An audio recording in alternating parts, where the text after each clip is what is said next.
Midhiero bede skul primar mamoi e boma Nakuru bang' tho mar japuonjre ma grade mar 8.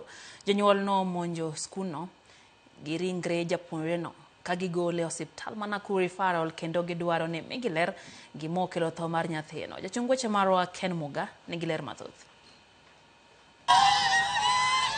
En wuodh jonyuol mag jopuonjre skund primar mamoi e boma ma Nakuru ka gidhiro ringre Moses Joseph ma en japuonjre ma grade mar 8. Giwuotho ka giwuok e osiptal maduong' ma Nakuru Referral achiel kachiel nyaka e skul. Report lero ni japuonjre no nyo otere osiptal kanyo gi jopuonjge, to kata kamano ne onyisgi ni nyo rik chunye osechot.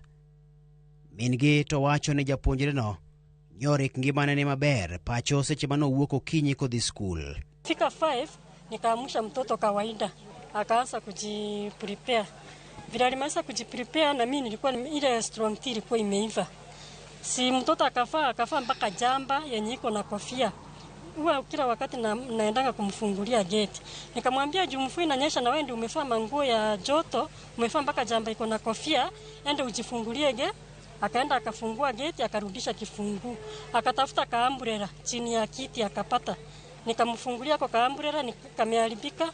Akajikinga nayo. Akaniambia mam, bye. Sasa saa 2:45 ndio sasa tunapigiwa simu ati kuja shule. Ni nini? Mtoto amefaint. Nikamwambia sasa alifaint kwa nini? Ati wewe kuja tu. Mimi nikamwambia mama kuja. Mama akakuja.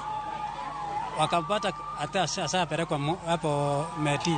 Wedege mamoko bende korosundo ni nyaka migi ler malongo mar gima okelo tho mar nyathino ni Martin School nyori kokomiyo gi report mora motelo ne tho mar Moses.